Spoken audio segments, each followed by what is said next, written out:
Muchas gracias más bien por invitarme a compartir con ustedes. Hoy voy bueno, me pidieron que hablara un poco sobre Nicaragua. Bueno, tuve que hacer algunas revisiones porque mi trabajo en Nicaragua terminó ya hace unos años, pero siempre mantengo mi interés ahí. Así que, primero que nada, ¿están viendo bien la pantalla? Sí, muy bien. Ok. Sí, perfecto. Bueno, gracias. Bueno, en primer lugar, lo primero que quiero hacer referencia es al hecho de que nosotros, ¿verdad? Por una cuestión obviamente política reciente, después de la colonia y durante el periodo republicano, pues estamos acostumbrados a estudiar la arqueología por unidades nacionales, por así decir, ¿verdad? Pero obviamente sabemos que antes de que esos procesos políticos ocurrieran, pues los límites esos límites no existían, ¿verdad? Entonces, yo siempre pienso, ¿verdad?, en el Istmo Centroamericano, como otras partes del continente, como espacios geográficos que facilitaban la interacción entre los pueblos de diferentes partes, ¿verdad? Y creo que en la charla que estuve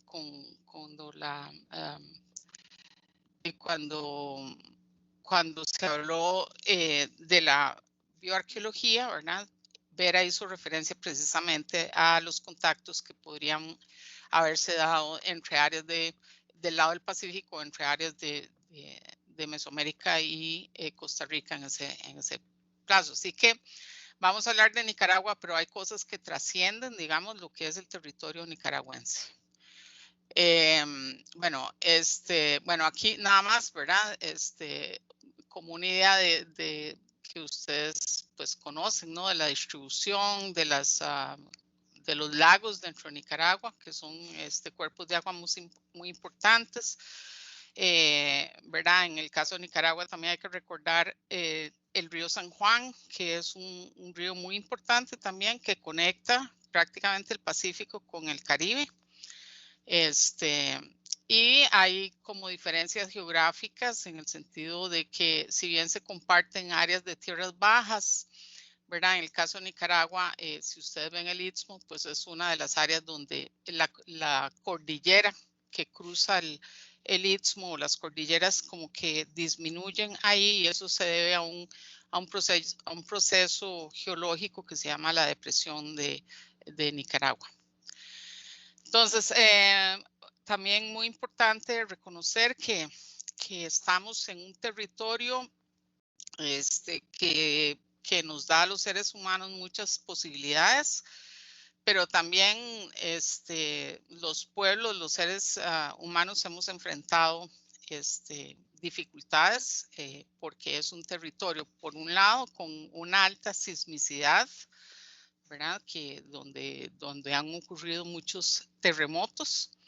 Y también, muy importante, ¿verdad? La cadena también de volcanes que cruzan el Istmo, que son beneficiosos en ciertos aspectos, digamos, para los pueblos, pero también generan eventos trágicos, digamos, para estas regiones.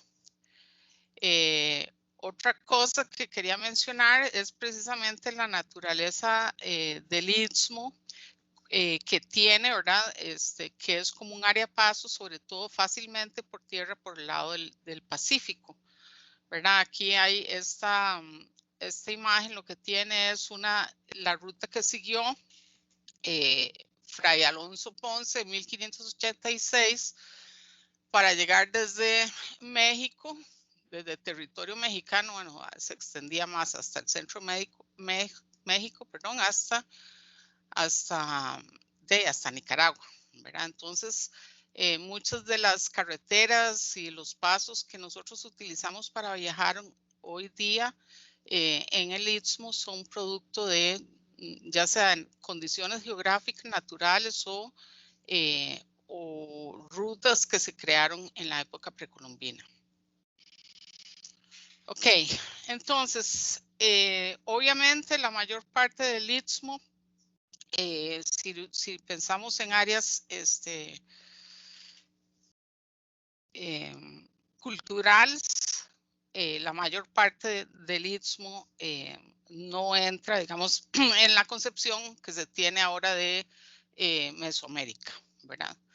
Pero entonces tenemos en la parte, digamos, fuera del área mesoamericana, los estudios lingüísticos y genéticos por ahora, ¿verdad? Nos muestran que la gente, los indígenas que hoy día todavía pueblan este territorio y los anteriores a ellos fueron en lo fundamental o se establecieron prácticamente desde el periodo paleolítico o paleoindio, más bien en el Istmo, ¿verdad? Y que un estudio que hizo un lingüista costarricense que se llamaba Adolfo Constenla, él determinó, ¿verdad? Una serie de lenguas, o sea, una lengua común, un protolenguaje que se dio, como dije, desde el paleoindio.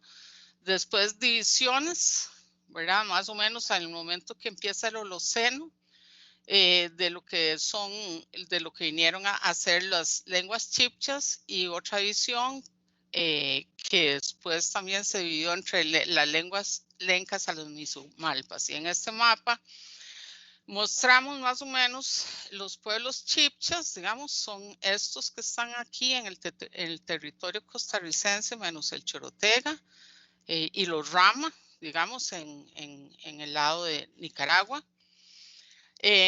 Los misumalpas, ¿verdad? Que son estos de esta región, exceptuando,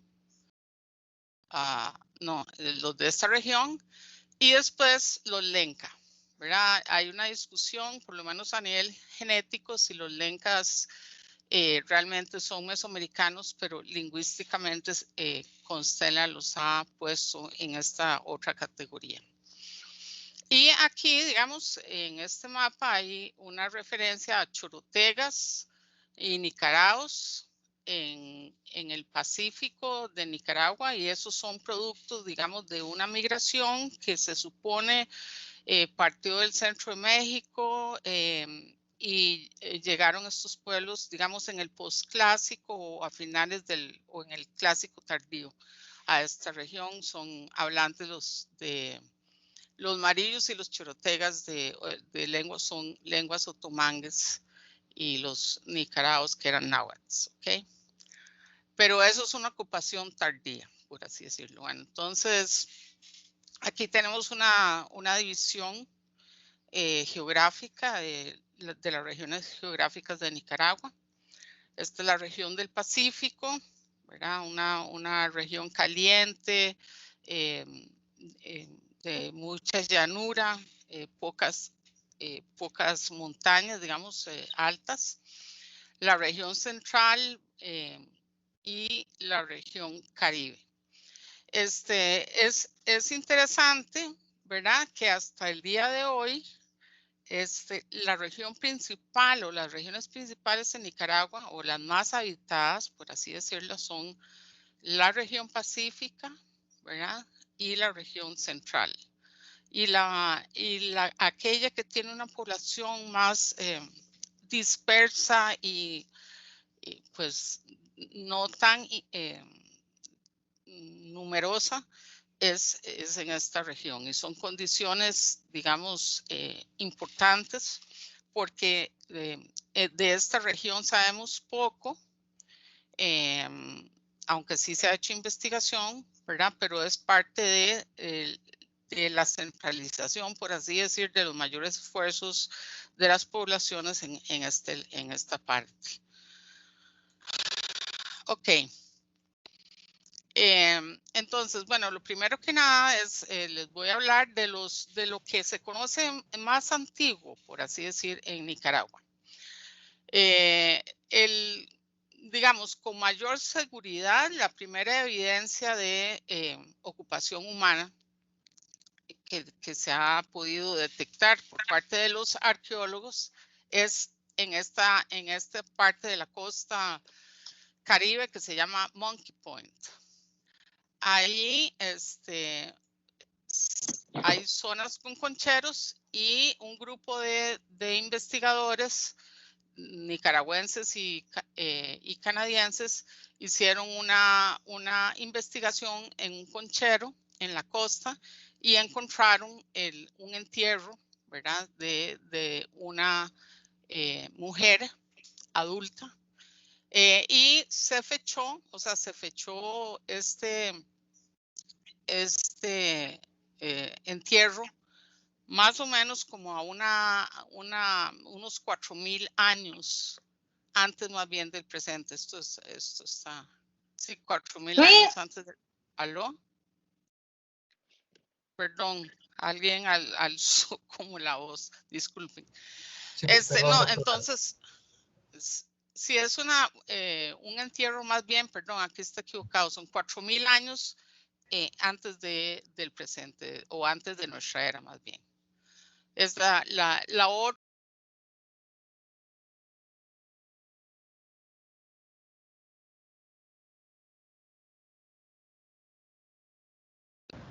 Doctora, silenció su micrófono.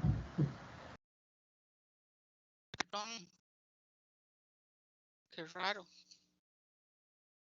¿Y ahora sí? Sí. Doctora, perdón, ¿le puedo pedir un gran favor? ¿Cree que Sí. pueda expandir su presentación para que podamos apreciarla? Sí, claro. Sí, muy amable, gracias. Disculpen, más bien. ¿Así No, al está bien? contrario. Perfecto, doctora. Gracias. Adelante. Ok, bueno, el otro hallazgo que también es pues difícil de determinar su fecha es un evento volcánico, ¿verdad? Donde después se marcaron las huellas de animales y seres humanos que caminaron, digamos, sobre el depósito todavía fresco y que está fechado o ha dado fechamientos. Uno más o menos de 4.000 años antes de nuestra era y el otro solo de 2.100 años antes de nuestra era. ¿Verdad? Si ustedes van a Managua, este es como un museo de sitio, pueden ir y visitarlo, pero digamos, hay algunas evidencias de esa presencia humana, pero limitada. Quería decirles, ¿verdad?, que hay que recordar que es muy posible, eso pasa mucho a lo largo de Centroamérica, que no encontramos sitios más tempranos por dos razones. Una, porque son poco la gente que quiere, digamos, hacer proyectos dirigidos a ese tipo, digamos, o a ese periodo, pero también porque por lo menos para los sitios anteriores al Holoceno, es probable que muchos de ellos se encuentren bajo el mar ahora, ¿verdad? En las zonas costeras, donde sabemos vivía mucha gente en ese periodo, o vivían, no sé mucha gente, pero vivía gente en ese periodo, pero sabemos que al subir el mar después en el Holoceno, se disminuyó, por así, el área de costas, o se echó hacia atrás. Ok, ups, perdón, eso fue muy raro. Ok, disculpen ahí. Esto aquí, ahora sí les voy a hablar más bien como de regiones ya que los arqueólogos han definido. Perdón. Una región es lo que se llama la Gran Nicoya, que es esta que está aquí marcada, va del Golfo de Fonseca hasta Guanacaste en Costa Rica, ¿verdad? Esta es la región más estudiada de Nicaragua, ¿verdad? Y también sabemos mucho o más a veces de esta parte en Costa Rica. ¿Por qué? Bueno, por las condiciones, digamos, en general de trabajar en esas zonas, en algún momento, antes era mucho más fácil, ¿verdad? Hay mucho más poblados, etcétera. Pero también influyó los relatos de los españoles, ¿verdad? Sobre quienes habitaban en esta región cuando ellos llegaron. Y quienes habitaban eran estos supuestos migrantes mesoamericanos que habían llegado ahí. Bueno, después de eso hubo todo un proceso. Entonces, eso en alguna manera, ¿verdad? Cuando Kirchhoff definió en Mesoamérica, lo incluyó esta parte como la zona, la periferia, por así decir, la zona periférica en el sur de Centroamérica, y eso obviamente llamó mucho la atención de los primeros investigadores, ¿verdad? Y aún hasta los 1960, dos arqueólogos que seguramente ustedes han oído, Michael Coe, que era un mayanista, y Claude Baudet, ¿verdad? Que también después fue ¿cómo es que se llama? A trabajar básicamente en el área maya. Ellos vinieron a trabajar en esta zona, ¿verdad? De la Gran Nicoya, pensando en poder establecer una cronología y un ligamen más directo con datos arqueológicos, con los procesos de Mesoamérica. Y aquí esta región, digamos, es la que vamos a hablar de esta región y esta región básicamente. Esta es una propuesta que se está haciendo ahora de una región más ampliada que se llama la Gran Matagalpa. Lo están proponiendo alguna gente en Nicaragua. Quiere decir que amplía, por así decir, la región se mete en esta otra, y ellos tienen razones de índole lingüística y materiales, dicen ellos, como para definir un área, una región cultural diferente. Bueno, esta es la cronología básicamente que se está usando por periodos, ¿verdad? En esa parte del Pacífico, Nicaragua y Guanacaste. El primer periodo cerámico, por así decirlo, se llama Oroz y tiene una extensión de 2000 años a 500 años antes de nuestra era, es decir, en parte del formativo, como se le conoce en algunos lugares. Y como pueden ver, digamos, algunas de estas cerámicas se han dicho que se parecen o que tienen una relación con las del área costera de Soconusco y Guatemala. Entonces hay una pregunta de dónde surgió esta cerámica, y si algunos dicen que la cerámica del formativo, la primera cerámica que conocemos, se vino, por así decir, la tecnología del sur de América y se fue desarrollando a lo largo de la costa del Pacífico, ¿verdad? Y sí hay similitudes, pero bueno, no hay muchos más estudios para probar eso, de cómo se generaron similitudes en los complejos cerámicos de todo el Pacífico de Centroamérica y parte, digamos, de la costa mexicana durante este periodo. Es muy poco lo que sabemos de este periodo, y entonces nos vamos a enfocar más en estos otros periodos, que son el Tempisque, ¿verdad? Que es el 500 antes de nuestra era a 300, algunos lo ponen 500 de nuestra era. Hay diferencias, este tipo, digamos, de vasijas, algunas se encuentran más del lado sur de la Gran Nicoya y esto más en la zona de Nicaragua. Lo mismo pasa con bagaces, que es más o menos como, ¿qué sería? Como el clásico, periodo clásico, ¿verdad? En Mesoamérica, 300 al 800, ¿verdad? Ya hay cambios en la cerámica, y como vamos a ver, se empiezan a ver relaciones muy importantes entre el noroeste ¿cómo es que se llama? De Honduras y el centro de Honduras y algunas regiones del Pacífico. Finalmente, a partir del 800-900 al 1350 es el periodo que se llama Sapua, y es el periodo donde se dan cambios de diferente naturaleza en los patrones de asentamiento, en las cantidades, digamos, de población que aumenta significativamente en algunos lados, y en los estilos cerámicos y de otra naturaleza que algunos atribuyen, y todavía está en disputa, que son producto de los contactos con estos migrantes mesoamericanos, ¿verdad? Y finalmente el último periodo que también tiene elementos de esa naturaleza. Ok, hablando de estas situaciones, digamos, de los volcanes, etcétera, aquí les pongo el ejemplo del sitio La Arenera. Es un sitio, como ustedes pueden ver, aquí hay como una montañita.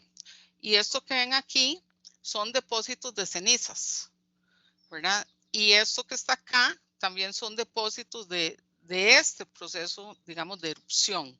Entonces, lo que tenemos aquí es un sitio, ¿verdad? Que estaba en lugar, por así decir, un poco antes de 100 años o a los 100 años antes de nuestra era. Y esta explosión volcánica, ¿verdad? Generó pues esta situación. O sea, el sitio quedó totalmente sellado, ¿verdad? Y entonces la gente tuvo que desplazarse. ¿Cuál es la extensión, digamos, de este evento? Todavía no está claro, pero obviamente causó cambios significativos en las áreas de ocupación de las poblaciones, digamos, en ese momento, ¿verdad? Aquí pueden ver cómo quedó, ¿verdad? Al caer la explosión esa volcánica, ¿verdad? Los restos, digamos, de la ocupación de ese lugar. Este lugar, además, es muy importante porque ahí se ha visto, se recogieron, entre los materiales que se recogieron fueron vasijas de la clase Usulután, ¿verdad? Que como saben ustedes, hay dos esferas, una, ¿verdad? En esta zona del área maya y después en esta zona, digamos, de Honduras, ¿verdad? Entonces, antes de los trabajos en Nicaragua, donde estuvo involucrado un buen amigo de Socorro, don Ron Bishop, se recogieron muestras, ¿verdad? De esta cerámica y se mandaron a hacer análisis, y los resultados son que encontraron que algunas de los estilos de esta o de las muestras de esta cerámica Usulután eran de Honduras, venían de Honduras, pero también había una producción local en Nicaragua, ¿ok? En esta parte. Entonces, estos son también, bueno, esto es no se ha limpiado todavía, pero es una imagen también del mismo tipo Usulután encontrada, digamos, en ese sitio. Entonces, bueno, ahí vemos, este es un momento en que se expande, por así decir, las esferas de producción del tipo Usulután. No tenemos mucho entendimiento, digamos, de este periodo, desafortunadamente, y no tenemos certeza de cuáles fueron las características de intercambio o de contactos sociales, o etcétera, en esta zona, ¿verdad? Pero es una cuestión interesante porque se ha dicho que es la cerámica Usulután, y eso puede hablar más Socorro, ¿verdad? Tiene una tecnología bastante compleja, ¿verdad? Y entonces el que empezara a producirse en Nicaragua quiere decir que habían contactos significativos para transmitir el conocimiento y la tecnología de la... Ok. ahora voy a referirme, voy a poner un ejemplo, un estudio que se hizo en la zona de Masaya y Granada, ¿verdad? Granada fue la primera ciudad fundada por los españoles junto con León, precisamente por su ubicación, ¿verdad? Porque donde está el lago de Nicaragua, usted por aquí navega, sale al San Juan y ahí al Caribe. Entonces era una zona estratégica, así lo vieron los españoles y también lo fue para, obviamente, los indígenas. Entonces, bueno, aquí yo hice una prospección que abarcó una buena parte de la provincia de Granada y también de Masaya, ¿verdad? Y la idea de esto era ver cómo se había ido desarrollando la ocupación del territorio, qué cambios se habían dado, cuáles eran los motivos de esos cambios y finalmente cómo se podía ligar o si se podía, digamos, de alguna manera ver procesos de migración en esa zona, ¿verdad? De mesoamericanos. Entonces, perdón, bueno, este es el resultado general de la prospección, ¿verdad? Y como pueden ver, pues hay como una concentración de sitios, por así decir, ¿verdad? Más en la zona de Granada que en la zona de Masaya. Y hay grandes espacios, ¿verdad? Que no eran ocupados por lo menos de forma permanente, sino que eran posiblemente zonas, esta zona de aquí es una zona con pocos recursos de agua en superficie, por así decir. Entonces, posiblemente fue una zona que se dejó ahí para utilización de recursos silvestres, etcétera, ¿verdad? Pero bueno, claramente se puede ver que hay una concentración de población en este lado. Después de este proyecto se hicieron otros proyectos en la zona de Rivas, un poco al sur, ¿verdad? Con una metodología y preguntas similares. Okay. Bueno, entonces lo primero, digamos, tuvimos evidencia de una ocupación anterior a este periodo Tempisque ahí, pero era, o sea, por lo menos en las excavaciones que hicimos, no había una estratigrafía clara que nos hablara del periodo anterior o formativo o como se llame, ¿verdad? Entonces vimos que bueno, dos cosas que nos llamó la atención. Una, bueno, la concentración de sitios en este sector, ¿verdad? Y aquí alrededor de la laguna de Apoyo.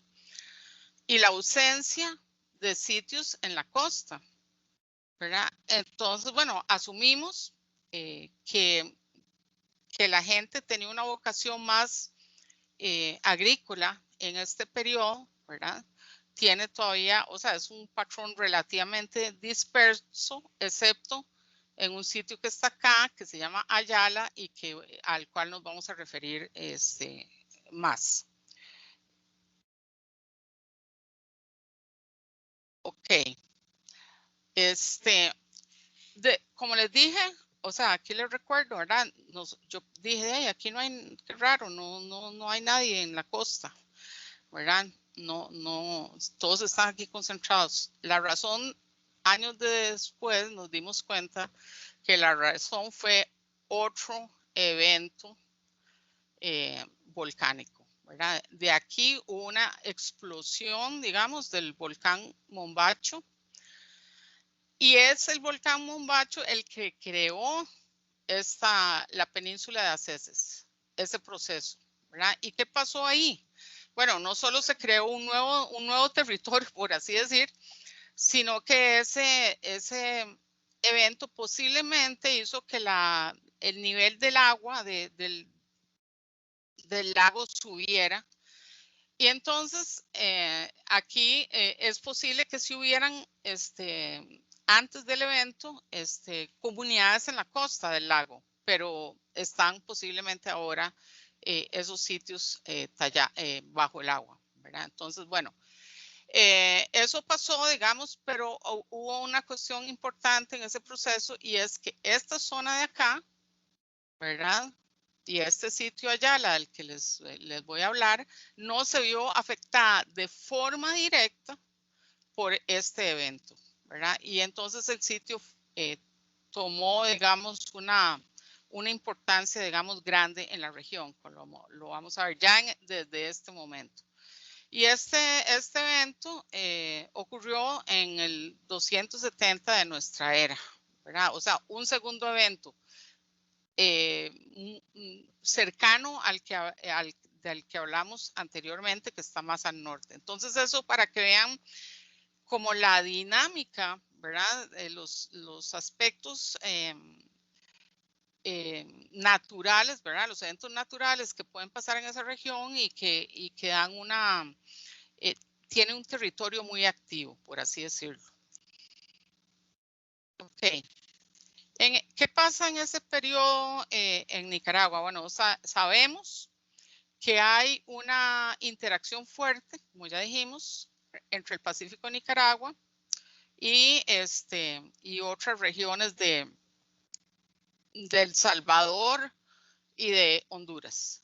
En Nicaragua, en Costa Rica o en esta parte, ¿verdad? De la Gran Nicoya, no se encuentra mucho de esta cerámica y de hecho sí se encontró recientemente en un cementerio en la costa, un lugar donde había este tipo de cerámica usulután, pero es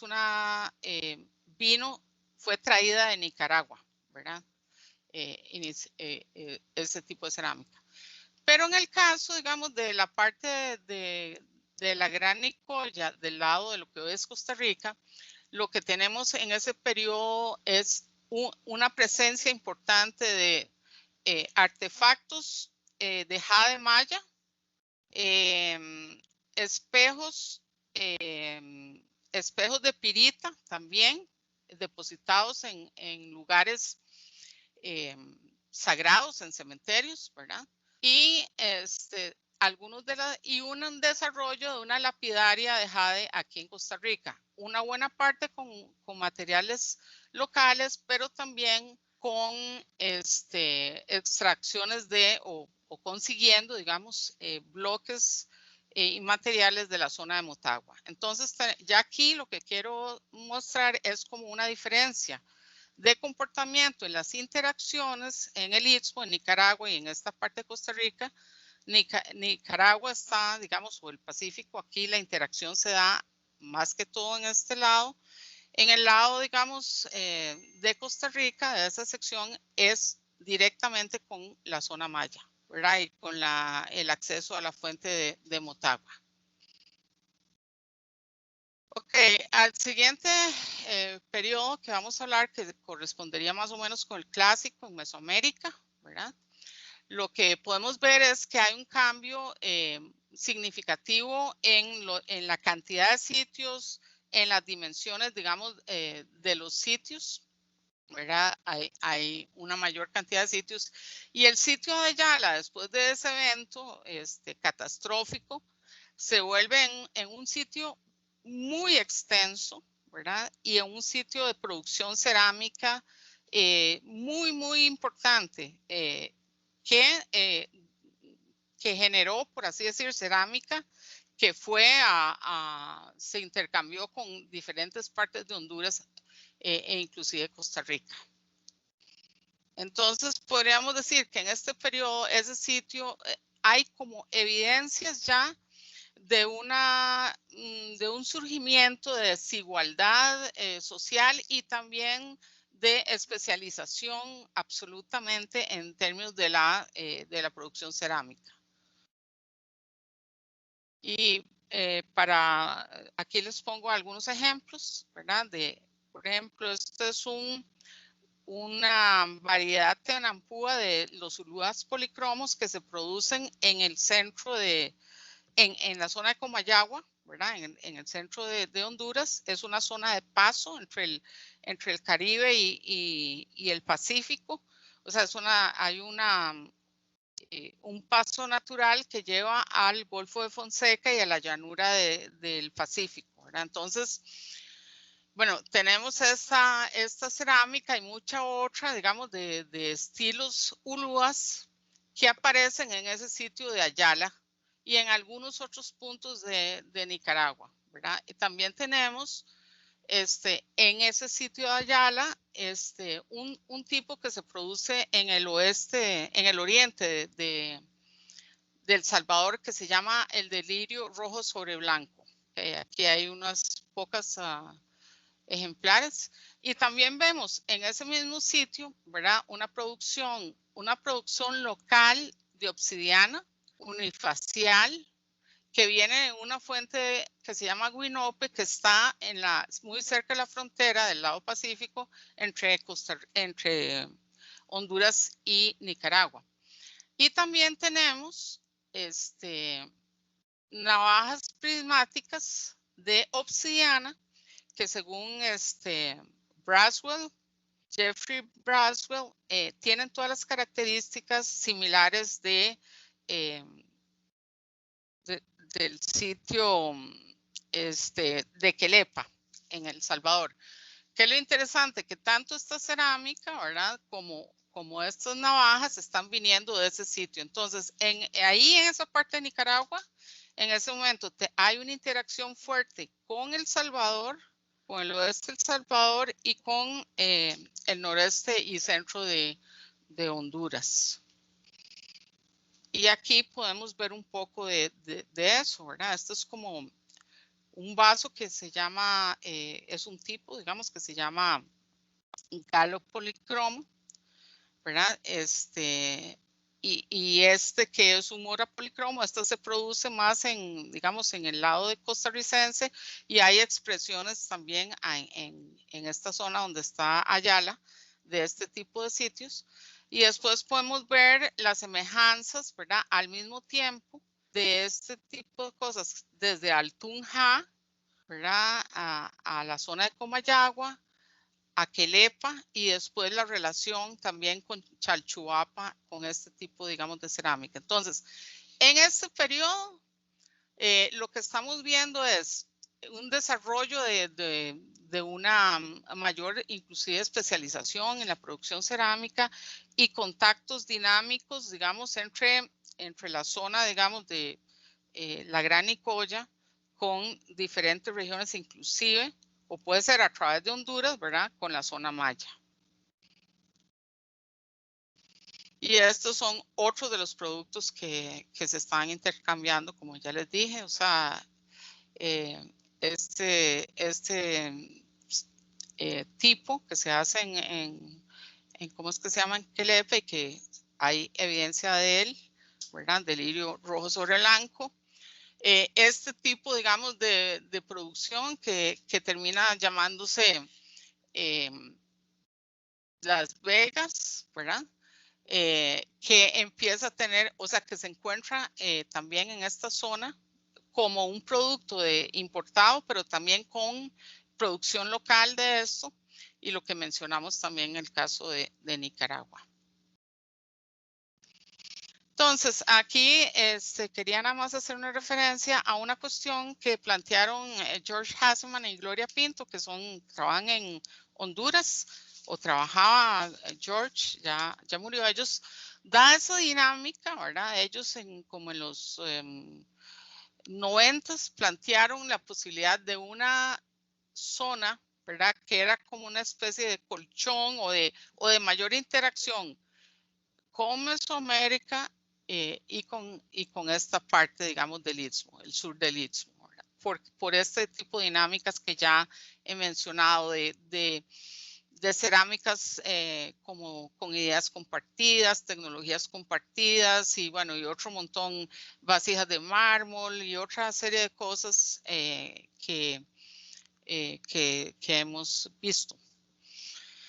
Finalmente, estos son los dos últimos periodos, los colapso, digamos, porque en realidad no podemos distinguir bien o también entre un periodo y otro. Pero básicamente vean el gran cambio que hay en la zona. O sea, hay un aumento de sitios, ¿verdad? Enorme. El sitio Ayala, que había sido un sitio tan importante en los periodos anteriores, disminuye, pasa a ser un sitio como otros, digamos.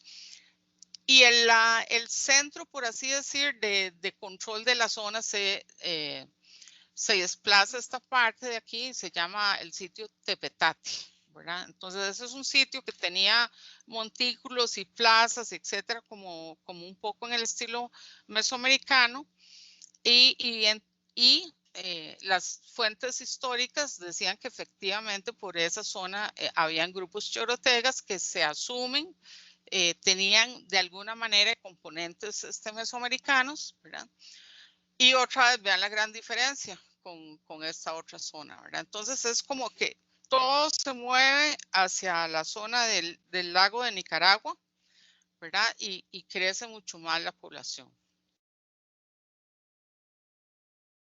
Aquí, en este periodo, entonces, ya no es solo Ayala un lugar importante, digamos, de producción o disminuido, digamos, de producción local, sino que aquí, en esta zona, hay también un área, por así decir, una aldea o una pequeña ciudad con muchísima producción cerámica y aquí también, en Tepetate. En Tepetate, en particular, es llamativo. Bueno, estas son algunas de las, voy a mostrar las diferencias, ¿verdad? Entre lo que era el periodo anterior y este que estamos viendo, ¿verdad? Entonces, cosas como este tipo de iconografía y estilos se atribuían, digamos, en buena manera en el pasado a la llegada de grupos mesoamericanos. Estas son otras de las vasijas, digamos, que se encuentran en la zona.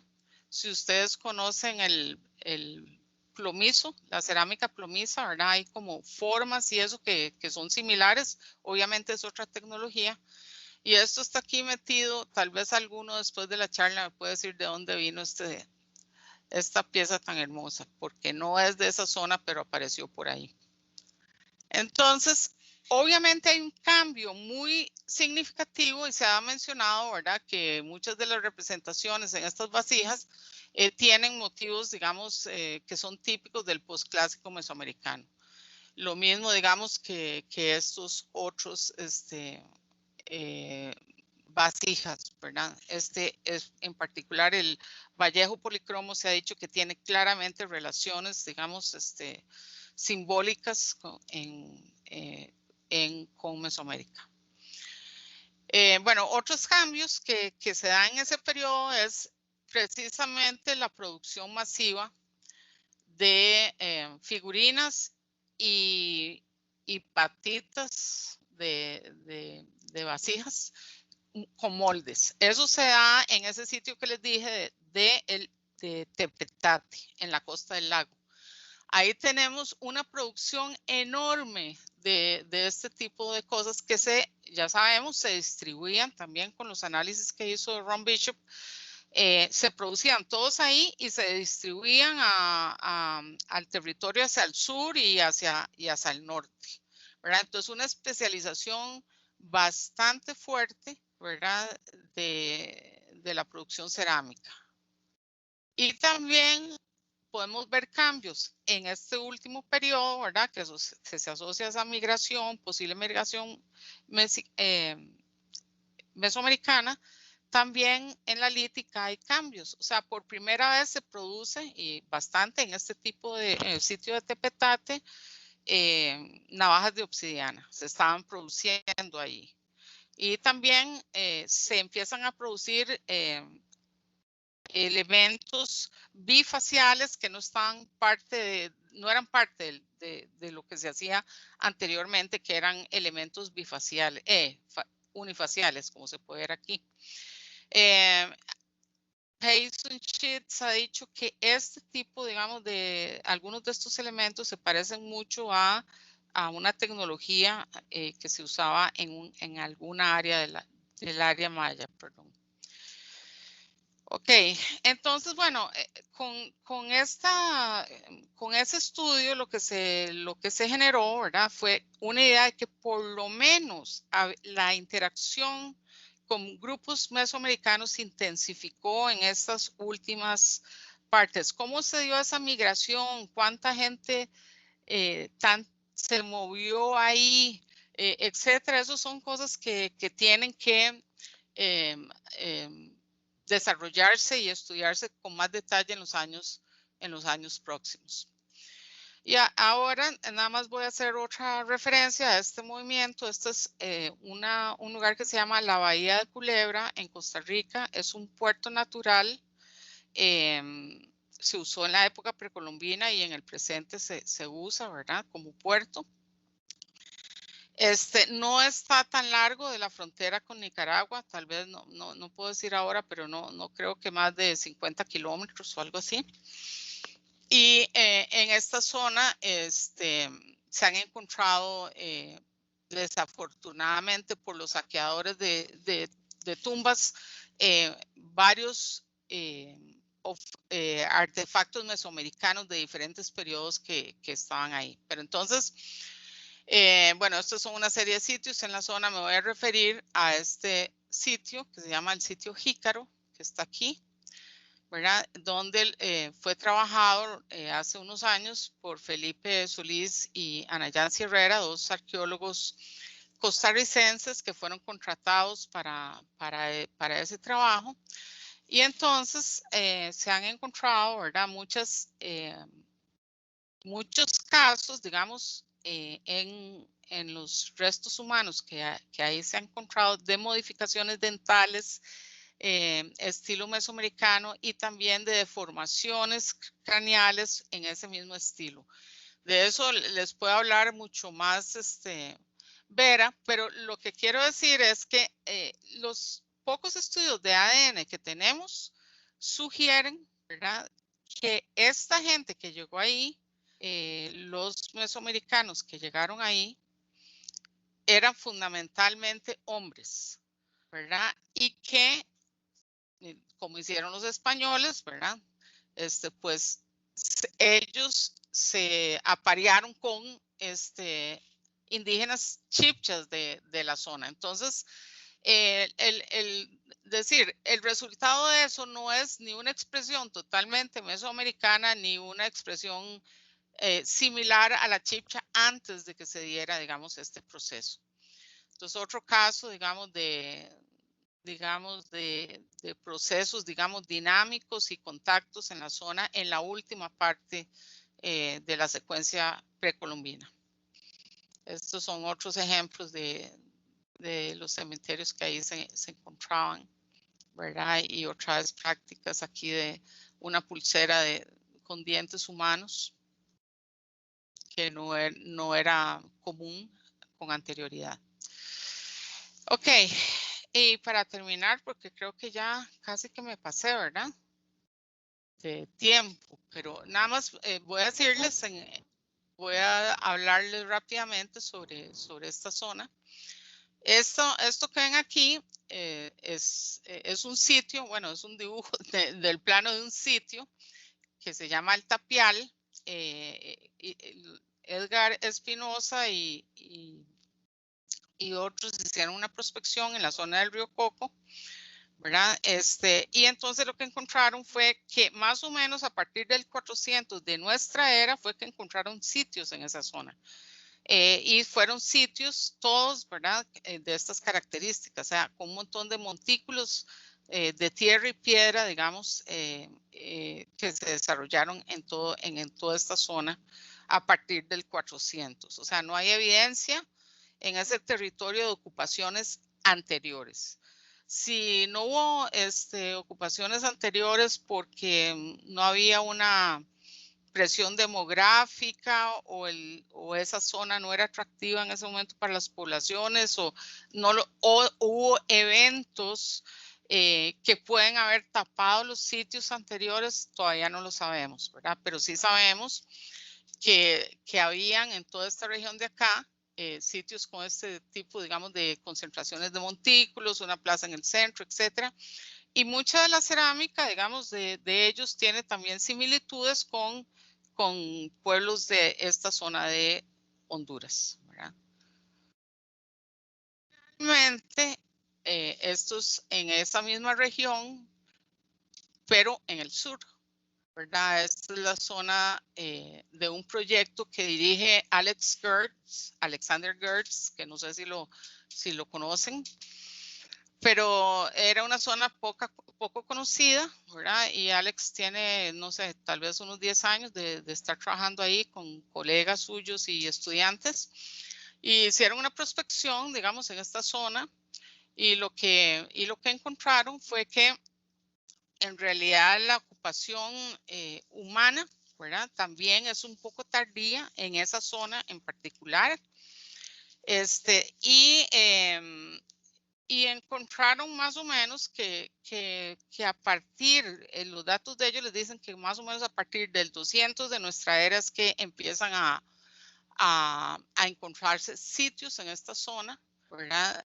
Este es un solo sitio y aquí pueden ver el otro montón de sitios, ¿verdad? La gran mayoría con montículos. O sea, se pueden ver la gran diferencia entre este sitio que se llama Aguas Buenas, y los otros sitios más pequeños, todos situados, ¿verdad? Cerca de los ríos principales de la zona. Y entonces, bueno, este es el sitio ese grande, ¿verdad? Que tiene como 300 y resto de montículos y es el más, el sitio más con mayor número de montículos en Nicaragua, conocido por lo menos. Pero tiene, digamos, se empezó, digamos, a construir este sitio del 260 de nuestra era, por lo menos esos son los datos que ellos tienen ahora. Pero lo interesante, digamos, de ese sitio que sobresale, como vimos aquí, ¿verdad? Es notable, ¿verdad? Que es un sitio, bueno, no estoy usando, perdona, bueno, no importa. Es un sitio bastante grande con un montón de montículos y con montículos hechos de piedra y también con una estructura circular que no es común, digamos, en Nicaragua. Entonces, ¿qué es lo llamativo de este sitio? Bueno, digamos, se ocupó el sitio como por alrededor de 1000 años en la época precolombina, a partir bueno, casi del 300, digamos, de nuestra era. Pero una de las cosas que han notado es que es muy raro porque casi no hay materiales, cerámica o lítico, eso dentro del sitio. Es poquísimo el material que ahí se encuentra. Y tiene esa zona central que ustedes ven ahí como un rectángulo. Entonces ellos están pensando que ese es un sitio que más bien era como de eventos rituales comunitarios, por así decirlo. La gente venía en ciertas épocas del año, ¿verdad? Para crear el sentido de comunidad y hacer las actividades, digamos, que fueran necesarias. Y después regresaban a los sitios cotidianos, por así decir, que son todos estos que están a las orillas de los ríos. Entonces, bueno, esta es mi señal de que casi terminé de hablar, ¿verdad? Es un dicho nuestro no sé si en México lo tienen, pero nosotros cuando va a terminar ya decimos punto final, café con tamal. Pero básicamente, digamos, lo que podemos ver es diferencias, ¿verdad? Entre esas dos regiones que hemos visto, también diferencias entre las regiones mismas, eventos naturales muy significativos e interacciones, digamos, significativas entre ese territorio y más al norte y también de alguna manera hacia el sur en la última etapa de la ocupación, porque se me olvidaba decirles que una cantidad significativa de materiales de cerámica que fueron hechos en la zona Granada se encuentran a lo largo, digamos, del Pacífico costarricense, ciertas áreas, digamos, del centro del país y también en la zona del Caribe. Entonces, bueno, muchas gracias y ahora pues me gustaría ver si tienen preguntas o comentarios.